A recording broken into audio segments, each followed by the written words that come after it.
The early morning sun had barely peeked over the horizon when Frank Morrison carefully parked his well-maintained 1985 Buick LeSabre in his usual spot at Sally's Diner. At 93 years old, Frank took pride in still being able to drive himself around the small town of Cedar Grove, even though his children constantly worried about him being behind the wheel. 6:30 a.m., that was Frank's time. It had been his time for the past 32 years, ever since his beloved wife Martha passed away. The diner was his second home, a place where memories of sharing breakfast with Martha still lingered in every corner of the worn leather booths. Sally's Diner hadn't changed much since the 1960s. The black and white checkered floor still squeaked under Frank's careful steps, and the same neon OPN sign buzzed with a familiar hum. The bell above the door chimed as he pushed it open, bringing a smile to Betty's face, the longtime waitress who had been serving him his morning coffee for the past 15 years. "Morning, Mr. Morrison," Betty called out, already reaching for his favorite coffee mug, a slightly chipped blue ceramic cup that somehow made the coffee taste better, at least according to Frank. "The usual?" Frank nodded, adjusting his World War II veteran cap as he settled into his corner booth. The vinyl seat had a small tear that he knew by heart, and the table had a scratch that reminded him of the time his grandson Tommy had visited with his toy cars. These little imperfections made the place feel like home. 2 eggs over easy, wheat toast, and a side of crispy bacon, Betty recited, even though she didn't need to. Frank hadn't changed his order in all these years. The only variation was on Sundays when he'd treat himself to a stack of blueberry pancakes, Martha's favorite. The morning crowd at Sally's was always the same. Mr. Peterson, the retired mailman, sitting at the counter reading his newspaper. Mrs. Rodriguez, the elementary school teacher, grading papers while sipping her tea. And old Joe, who nobody really knew much about, but who always tipped generously and kept to himself. Frank pulled out his worn leather wallet, removing the small photo of Martha he kept there. Her smile still made his heart skip a beat, even after all these years. He propped the photo against the napkin holder, a daily ritual that made his solo breakfasts feel less lonely. Betty returned with his coffee, moving with the efficiency of someone who had performed the same dance thousands of times. "Fresh pot, just the way you like it, Mr. Morrison. And I snuck an extra strip of bacon on your plate today, don't tell Sally." The familiar aroma of coffee and bacon filled the air as Frank settled into his morning routine. He'd take exactly 3 sips of coffee before opening the local newspaper Betty always saved for him. The obituaries came first. At his age, it had become a necessary habit to check if any more of his friends had passed on. But this morning was different. The peaceful atmosphere of Sally's Diner was suddenly interrupted by the loud rumble of motorcycle engines. The sound grew louder until it seemed to shake the sugar packets on every table. Through the large front window, Frank watched as 5 motorcycles pulled into the parking lot, their chrome pipes gleaming in the morning sun. The riders were young men, probably in their 30s, wearing leather jackets covered in patches and chains. Their boots made heavy sounds on the diner's floor as they entered, laughing and talking loudly. The bell above the door seemed to ring with a different tone, more like a warning than a welcome. Frank noticed how Betty's smile tightened slightly as she greeted the newcomers. The other regular customers shifted uncomfortably in their seats. Even old Joe looked up from his coffee, something he rarely did. The bikers took over the booth next to Frank's corner spot, their leather jackets creaking against the vinyl seats. Their loud voices carried across the diner as they ordered their breakfasts, using language that made Mrs. Rodriguez frown and cover her students' papers, as if the words might somehow stain them.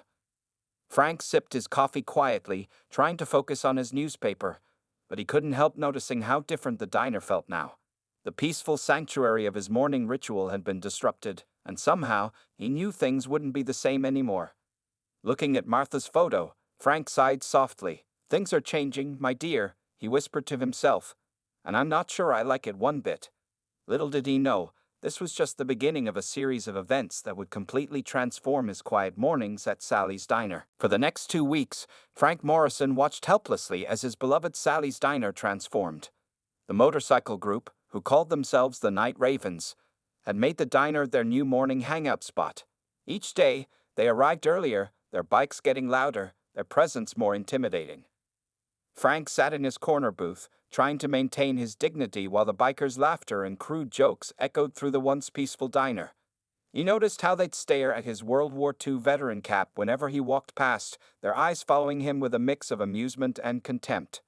"Hey, Gramps," one of them called out one morning, a tall man with a snake tattoo crawling up his neck. "That cap's looking pretty worn out. Maybe it's time to retire it, just like you." The others snickered, their coffee cups rattling as they shook with laughter. Betty, the waitress, tried her best to maintain a buffer between Frank and the bikers. She'd bring his coffee with an apologetic smile, sometimes waiting longer to serve the bikers their breakfast. But her small acts of loyalty couldn't stop the growing tension. The other regular customers had already started to disappear. Mr. Peterson no longer read his newspaper at the counter. He'd switched to a coffee shop across town. Mrs. Rodriguez stopped grading papers during breakfast, claiming the noise made it impossible to concentrate. Even old Joe, who never seemed bothered by anything, had changed his breakfast time to avoid the morning rush. One particularly difficult morning, Frank overheard the bikers mocking his daily ritual with Martha's photo. "Look at that," the snake tattoo man said to his friends, loud enough for Frank to hear. "Living in the past like it's some kind of museum. This ain't no retirement home." Frank's hands trembled slightly as he held his coffee cup, the dark liquid rippling with each shake. He faced German artillery in World War II, survived the Battle of the Bulge, but somehow, these young men made him feel more vulnerable than he'd felt in decades. The diner's atmosphere had changed completely. The smell of leather and motorcycle exhaust now mixed with the usual breakfast aromas. The sound of forks hitting plates was drowned out by rough language and boisterous laughter. Sally, the diner's owner, had tried speaking to the bikers about their behavior, but they just laughed it off, knowing she needed the business. "You know, Mr. Morrison," Betty whispered one morning while refilling his coffee, "I could save you a spot in the kitchen if you'd like. It's quieter back there." The offer, though kind, made Frank's heart sink. The thought of being forced to hide in his own sanctuary was almost too much to bear. The final straw came when Frank noticed they'd started parking their motorcycles in a way that made it difficult for him to pull his Buick into his usual spot. He'd have to park further away, forcing him to walk a longer distance with his aging knees. It was a subtle form of bullying, but effective nonetheless. One of the younger bikers, who couldn't have been more than 25, started mimicking Frank's walk, exaggerating his slight limp while the others roared with laughter. "World War II. More like World War II old," he joked, high-fiving his friends. Frank found himself spending more time staring at Martha's photo, seeking comfort in her familiar smile. "What would you do, dear?" he whispered to the photograph one morning, his voice barely audible over the biker's noise.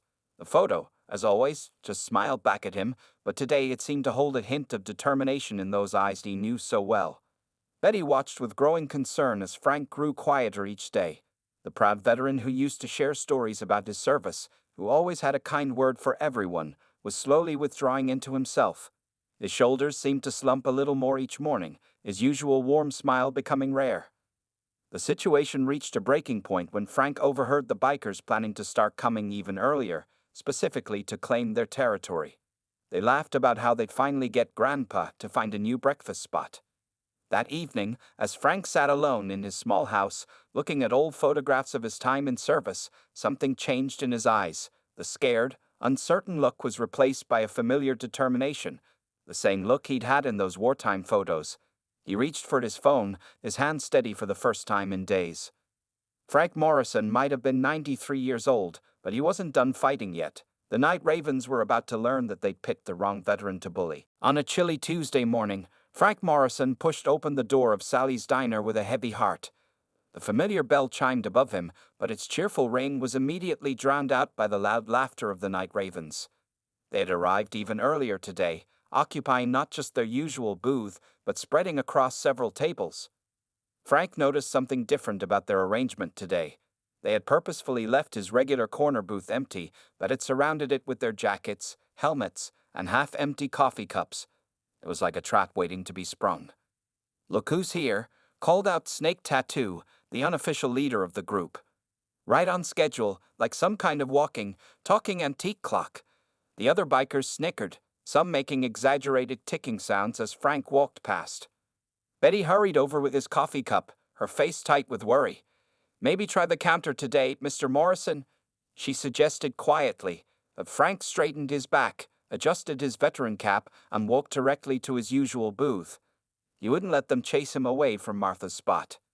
As he settled into his seat, one of the bikers accidentally bumped his table, causing his coffee to splash over the sides of the cup. Some of it landed on Martha's photograph, which Frank had just placed in its usual spot against the napkin holder. "Oops," said the biker with fake concern. "Guess my hand slipped. Getting clumsy like the old-timer here." The group erupted in laughter, their voices echoing off the diner's walls. Frank's hands trembled as he carefully wiped Martha's photo with his napkin. The coffee had left a small stain on the corner, marking the precious photograph he carried for decades. Something inside him snapped at that moment, not in anger, but in determination.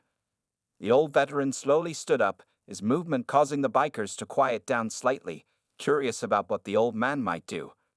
Frank reached into his pocket and pulled out his cell phone, a simple flip phone his grandson had insisted he carry for emergencies. "You boys think you're tough?" Frank's voice was steady, carrying the weight of his years and experiences. "You think picking on a 93-year-old man makes you strong?" He flipped open his phone with practiced precision. The bikers exchanged glances, slightly thrown off by the old man's direct confrontation. Snake Tattoo leaned forward, his face twisted in a mocking smile. "What you gonna do, Gramps? Call the retirement home?" Frank's eyes, usually warm and gentle, now held a steely glint that made even the youngest biker shift uncomfortably in his seat. "No, son, I'm calling in the cavalry." His fingers, though wrinkled with age, moved deliberately over the phone's keypad. "Look at him, pretending to be brave," one of the bikers laughed, but there was a hint of uncertainty in his voice. They had never seen the old man stand up to them like this before. Betty watched from behind the counter, her hand clutching a coffee pot like a weapon, ready to intervene if needed. Sally had emerged from the kitchen, wiping her hands on her apron, sensing the tension in her diner. Frank spoke clearly into the phone, his voice carrying across the suddenly quiet diner. "Tommy, yes, it's Grandpa. Remember what we talked about regarding the diner situation?" He paused, listening. "Yes, son, it's time." The bikers exchanged confused looks. Snake Tattoo stood up, his chair scraping loudly against the floor. "What's this about, old man? Trying to scare us with your little phone call?" Frank closed his phone with a snap and looked directly at the biker leader. "You boys have been having your fun for weeks now, laughing at my age, my cap, my memories." He gestured to Martha's coffee-stained photo. "Well, now you've gone too far." "And what are you going to do about it?" Snake Tattoo challenged, though there was a flicker of unease in his eyes. Frank sat back down, picked up his coffee cup with a steady hand, and took a slow sip. A small smile played at the corners of his mouth, the kind of smile that suggested he knew something they didn't. "Me? I'm not going to do anything except enjoy my breakfast. But come Saturday morning, boys, you're going to learn something about respect, brotherhood, and what it really means to be tough." The confidence in his voice made several of the bikers glance nervously at each other. For the first time since they'd started frequenting Sally's diner, the Night Ravens fell completely silent, wondering what the old veteran had set in motion with that single phone call. Tommy Morrison was reviewing military documents at his Marine Corps base when his phone buzzed. Seeing his grandfather's number, he immediately stepped outside the office. Frank never called during work hours unless it was important. The last time had been 3 weeks ago, when he first mentioned the trouble at Sally's diner. "Grandpa?" Tommy answered, concern evident in his voice. "Is everything okay?" The tremor in Frank's voice made Tommy's jaw tighten. As his grandfather described the coffee incident and the stained photograph of his grandmother, Tommy's free hand curled into a fist. At 35, the Marine Corps sergeant had inherited his grandfather's strong sense of justice and his grandmother's fierce protective instincts. "They went too far this time, Tommy." Frank's voice crackled through the phone. "I know you offered to come down and handle it, but I don't want you risking your career over some bullies." Tommy paced the empty hallway, his combat boots echoing against the concrete floor. He'd been waiting for this call, and he already had a plan. "Don't worry, Grandpa. Remember Rick Johnson from my unit? The one who rides with the Patriot Guard?" There was a pause on the line as Frank recalled the name. "The tall fellow from your deployment? The one who came to your promotion ceremony?" "That's right." Tommy smiled. "Well, He's not just any rider, Grandpa. He's the state coordinator for the Patriot Guard riders. And he owes me a favor, several, actually. Frank's confusion was clear in his voice. The Patriot Guard? Aren't they the motorcycle group that protects military funerals from protesters? Tommy walked to the window, watching the American flag wave in the morning breeze. They do that, yes, but they also stand up for veterans in other ways. They're real bikers, Grandpa, not one-ups like the ones bothering you, and they take respect for veterans very seriously. I don't want any trouble, Tommy, Frank said hesitantly. No fighting. Tommy's laugh was reassuring. Trust me, Grandpa. These guys don't need to fight. They just need to show up. He pulled out his second phone, the personal one he used for non-military matters. Let me make a few calls. Rick's going to want to hear about this. The next hour was a flurry of activity. Tommy first called Rick, who listened intently to the situation. By the end of their conversation, Rick's deep voice was filled with purpose. A World War II vet being harassed in his own breakfast spot. Not on our watch, brother. Give me 48 hours. Rick's next calls went out to various Patriot Guard chapters across the state. The response was immediate and overwhelming. Messages started flowing through their private channels. World War II vet needs backup. I'm in. 3 bikes coming from Springfield. Count in the whole Charleston chapter. My dad served in World War II. I'll be there. Tommy's phone buzzed continuously with updates from Rick. The simple rescue mission was turning into something bigger. Veterans motorcycle clubs from across 3 states were asking to join. Former service members who hadn't ridden in years were dusting off their bikes. By late afternoon, Tommy called his grandfather back. Everything's set for Saturday morning, Grandpa. Rick wants to know your usual breakfast time. 6:30, Frank replied, still sounding uncertain. Tommy, how many people are coming? Tommy checked the latest count on his messages. Don't worry about the numbers, Grandpa. Just wear your veteran cap like always.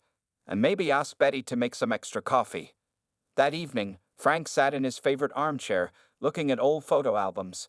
He paused at a picture of himself in his World War II uniform, standing proud and tall. Next to it was a recent photo of Tommy in his Marine dress blues, wearing the same proud expression. His grandson had changed since joining the Marines, becoming stronger, more confident. But it was more than that. Tommy had found a brotherhood, just like Frank had during the war. Now, somehow, that brotherhood was extending across generations, reaching through time to stand with an old veteran in his hour of need. Frank touched Martha's coffee-stained photograph gently. Our grandson's stirring up quite a storm, dear, he whispered to her smile. Saturday's going to be quite a morning at Sally's. He didn't know exactly what Tommy had planned, but for the first time in weeks, Frank found himself looking forward to breakfast at the diner. He carefully laid out his veteran cap before bed, making sure the World War II insignia was clearly visible. The Night Ravens thought they had been teaching the old veteran a lesson. Come Saturday, they would be the ones getting an education. Rick Johnson stood in his garage, polishing the chrome of his Harley-Davidson for the 3rd time that evening. The big man, whose arms were covered in military tattoos, had spent the last 2 days coordinating what had become one of the largest veteran motorcycle responses in the state's history. His phone buzzed again, another message from a rider wanting to join. The initial call for help had spread like wildfire through the veteran biker community. What started as a simple rescue mission had transformed into a movement. Veterans from all branches of service were rallying around Frank Morrison's story. Hey, brother? Rick spoke into his phone as he answered another call. Yeah, we're meeting at the truck stop at 5:45 a.m. Full gas tanks and clean bikes. This isn't a regular ride. We're representing every veteran who ever served. In garages across 3 states, leather vests were being checked, hatches straightened, and bikes prepared. Many riders added American flags to their motorcycles. Some veterans who hadn't ridden in years were borrowing bikes from friends, determined to be part of this mission. At the local VFW hall, George Martinez, a Vietnam veteran and leader of the local motorcycle club, addressed 30 riders. Tomorrow isn't about intimidation, he explained, his voice firm. It's about showing these young punks what real brotherhood looks like. We're doing this the right way, with dignity, just like the World War II generation taught us. Meanwhile, in a small apartment above his motorcycle repair shop, old Jim, a Korean War veteran who everyone thought had given up riding, was carefully cleaning his old leather vest.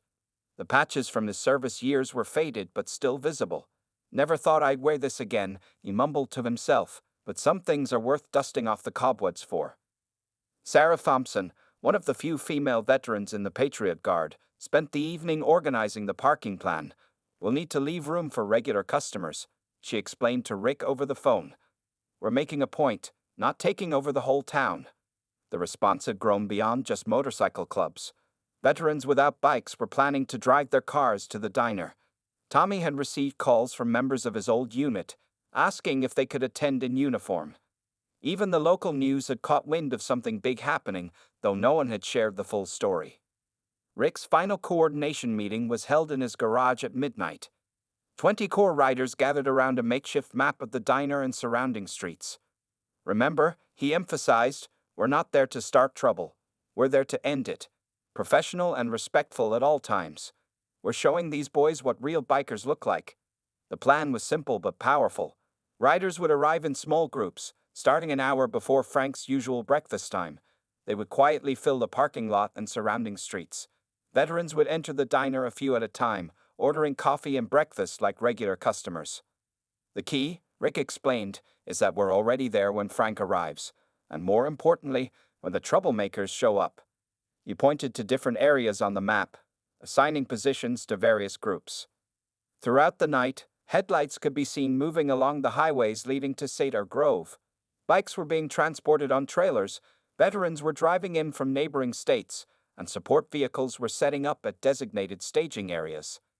At a rest stop just outside town, an elderly veteran named Carl, who had served with Frank in the same unit during World War II, arrived in his son's truck. He hadn't seen Frank in decades but recognized him immediately from the description. "Had to come," he told Rick, his voice shaking with emotion. "We looked out for each other back then. Some things never change." Tommy, monitoring the preparations from his base, received constant updates. The number of confirmed participants had grown to over 200. "Is this too much, Rick?" he asked during their final check-in call. Rick's response was immediate and clear. "You can't have too much respect, son.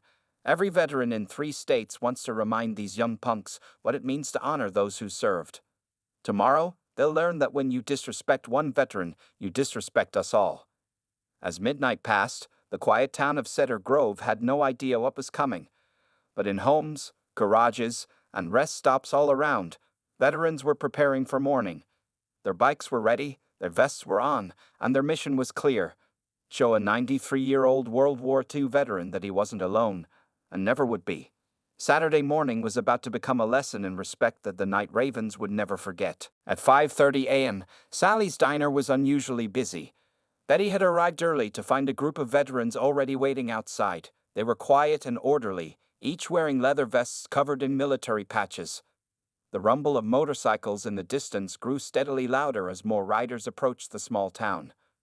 "We'll need extra coffee today," one of the veterans told Betty with a gentle smile. "Lots of it." Betty nodded, still trying to process the sight of dozens of motorcycles parking in perfect formation around the diner. These weren't just any bikers. Their military bearing was obvious in how they carried themselves. By 6 a.m., the scene was extraordinary.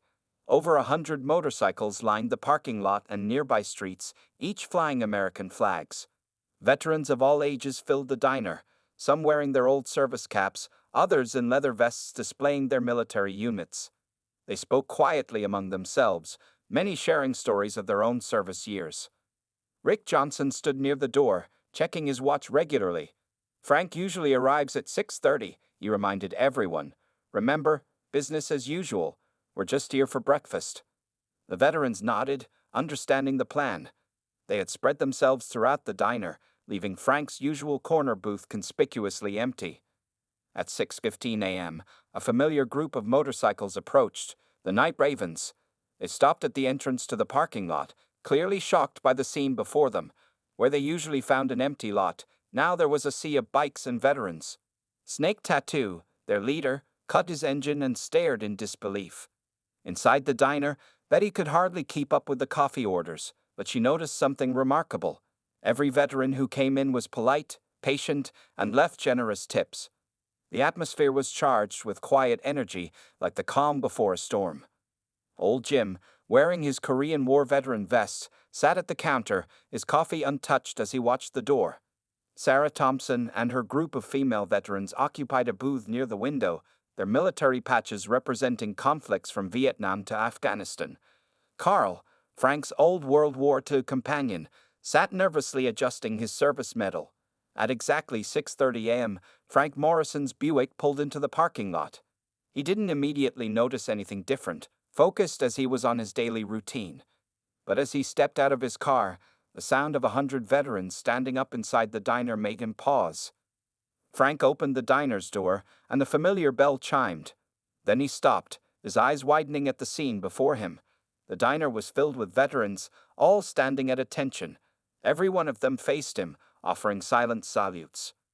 Rick stepped forward, himself a commanding presence in his Patriot Guard vest. "Good morning, sir," he said formally. "We heard this was a good place for veterans to have breakfast." Frank stood speechless, his eyes moving from face to face. He saw the patches, the caps, the proud displays of military service. Some veterans he recognized from local VFW meetings, others were complete strangers. All were there for him. Betty approached with his usual coffee cup, tears in her eyes. "Your regular booth is waiting, Mr. Morrison," she said softly. As Frank made his way to his corner booth, veterans nodded respectfully. Some gently patted his shoulder. Others simply murmured, "Sir." Outside, the night ravens remained frozen at the parking lot entrance. Through the window, they could see the old man they'd been harassing taking his seat, surrounded by a small army of veteran bikers. Their usual swagger had vanished. Carl, Frank's old war buddy, walked over to Frank's booth. "Been a long time, Morrison," he said, his voice thick with emotion. "Thought I'd join you for breakfast, if that's all right." Frank looked up at his old friend, recognition dawning in his eyes. "Carl?" "Carl Johnson from Baker Company." The two veterans embraced, years melting away in an instant. As Betty brought Frank's usual breakfast order, the diner had returned to its quiet morning routine. But it was a different kind of quiet now, one filled with respect, brotherhood, and the unspoken understanding that this small-town diner had become hallowed ground. The night ravens remained outside, their young faces showing a mix of embarrassment and realization. They were about to learn that true brotherhood isn't about intimidation or mockery. It's about standing together, across generations, united by service and sacrifice. The morning sun rose fully over Cedar Grove, its light reflecting off hundreds of chrome motorcycles. Inside Sally's diner, a 93-year-old World War II veteran sipped his coffee, surrounded by the kind of respect he'd earned, but never demanded. The tension outside Sally's diner was palpable as Rick Johnson stepped through the door and approached the night ravens, who still hadn't moved from their spots at the parking lot entrance. Their motorcycles idled nervously, much like their riders' shifting feet. "Morning, boys," Rick said calmly, his voice carrying the weight of years of military service. Standing at 6'3", his Patriot Guard vest covered in service patches, he was an imposing figure. "Looks like you're trying to decide whether to come in for breakfast." Snake Tattoo, who suddenly seemed smaller in the morning light, cleared his throat. "Place looks kind of full," he muttered, trying to maintain his tough image while scanning the sea of veterans' motorcycles surrounding them. "Always room for people willing to learn," Rick replied. He reached into his vest pocket and pulled out an old, creased photograph. "Take a look at this. Know who that is?" The younger bikers leaned forward reluctantly. The black and white photo showed a group of young soldiers in World War II uniforms, standing beside a tank. Rick's finger pointed to one particular face, young, determined, familiar. "That's Frank Morrison, the man you've been harassing," Rick explained. "And that soldier next to him? That's my father. They served in the same unit, fought in the same battles, saved each other's lives more than once." The night ravens shifted uncomfortably. Snake Tattoo's face had lost its usual sneer, replaced by something that looked surprisingly like shame. "My father didn't make it back," Rick continued, his voice steady. "But Frank did. He came home, helped my mother raise me, taught me about respect, honor, and what it means to be a man. And for the past few weeks, you boys have been disrespecting not just him, but everything he and my father fought for." One of the younger bikers, barely in his 20s, removed his helmet. We didn't know," he stammered. "That's right, you didn't know," Rick agreed. You didn't know that the man you've been mocking survived the Battle of the Bulge. You didn't know that the veteran cap you laugh at was earned in blood and sacrifice. You didn't know that the photograph you stained with coffee was one of his last memories of his wife, who spent 40 years helping other veterans at the VA hospital. Inside the diner, veterans and regular customers alike watched through the windows. Frank sat in his booth, sharing memories with Carl, seemingly unaware of the confrontation outside. Betty stood near the counter, wringing her hands nervously in her apron. Snake Tattoo switched off his motorcycle's engine, the first sign of surrender. "Look," he said, running a hand through his hair, "we were just having some fun. We never meant to hurt anyone." Rick finished for him. "That's the problem with disrespect. It always hurts someone. But here's the thing, right now, you boys have a choice to make." The other Night Ravens had turned off their engines too, their earlier bravado completely evaporated in the morning sun. "You can either leave town and never come back to this diner," Rick continued, "or you can park those bikes, come inside, and learn what real brotherhood looks like. Your choice." Snake Tattoo looked at his fellow riders, then back at the diner full of veterans. For the first time, he seemed to notice the array of service patches, the mix of ages, the quiet dignity that filled the space. His shoulders slumped slightly, not in defeat, but in recognition. "Would he?" Snake Tattoo hesitated, then started again. "Would Mr. Morrison be willing to let us apologize?" Rick's stern expression softened slightly. "That man in there survived Nazi Germany. I think he can survive an apology from a few misguided bikers who just might be ready to learn something about respect." One by one, the Night Ravens wheeled their motorcycles into the last remaining parking spots. They removed their helmets and followed Rick toward the diner's entrance. Before opening the door, Rick turned to them one last time. "Remember, boys," he said quietly, there is a generation of veterans who gave everything till you could be free to ride those bikes and live your lives. Show them the respect they earned." The bell above the door chimed as Rick led the humbled Night Ravens into Sally's diner. The morning sunlight streamed through the windows, illuminating a scene that was about to transform from confrontation to redemption. Sometimes, the greatest victories come not from defeating an enemy, but from turning them into friends. 6 months had passed since that transformative Saturday morning at Sally's diner, and the place had changed in ways nobody could have predicted. The early morning crowd now included an unlikely mix of veterans spanning multiple generations, including the reformed Night Ravens, who had become regular fixtures at what everyone now called Frank's Corner. Frank Morrison still arrived precisely at 6:30 a.m., but these days his corner booth had expanded to include several tables pushed together. The young bikers who once mocked him now sat quietly, listening to his war stories with genuine respect and fascination. Snake Tattoo, whose real name turned out to be James, had removed the snake tattoo from his neck and replaced it with a small World War II memorial ribbon. He often brought his 5-year-old son to the diner on weekends, making sure the boy shook Frank's hand and said, "Thank you for your service," before settling in for breakfast. "Tell us again about D-Day, Mr. Morrison," James would ask, his voice carrying the same respect he once reserved for mockery. The other former Night Ravens would lean in, their coffee cups forgotten as Frank shared memories of courage and sacrifice. Betty noticed how Frank seemed younger these days, energized by his role as mentor to these reformed young men. His hands no longer trembled when he held his coffee cup, and Martha's photograph, now carefully restored and protected in a new frame, sat proudly at the center of the table. The Patriot Guard riders still stopped by regularly, with Rick making it a point to visit at least once a week. The parking lot had been restriped to accommodate more motorcycles, and Sally had added a Veterans Wall of Honor near the entrance, featuring photographs of service members from all eras. One morning, James approached Frank with unusual nervousness. "Mr. Morrison," he began, "the guys and I have been thinking. We want to do something meaningful, give back somehow."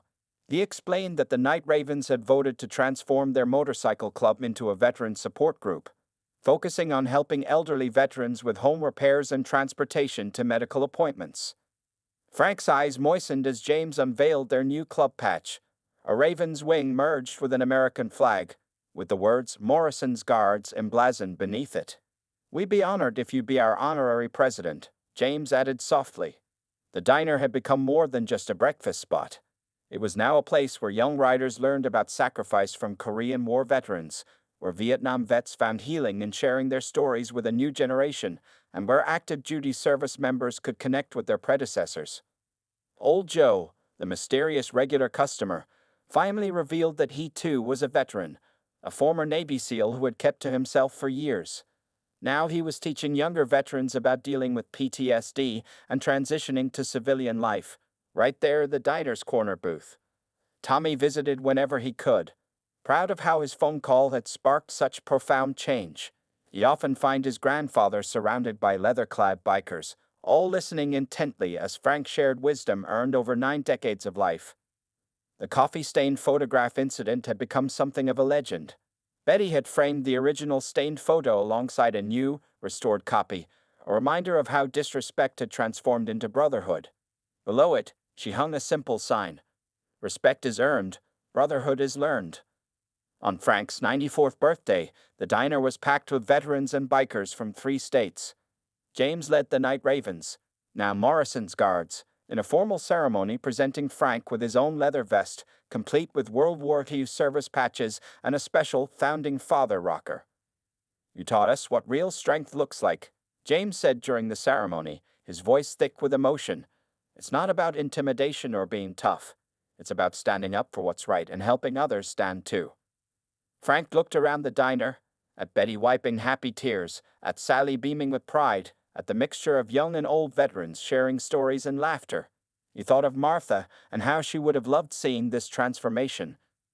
"You know," Frank said, addressing the crowded diner, "some people think getting older means being alone.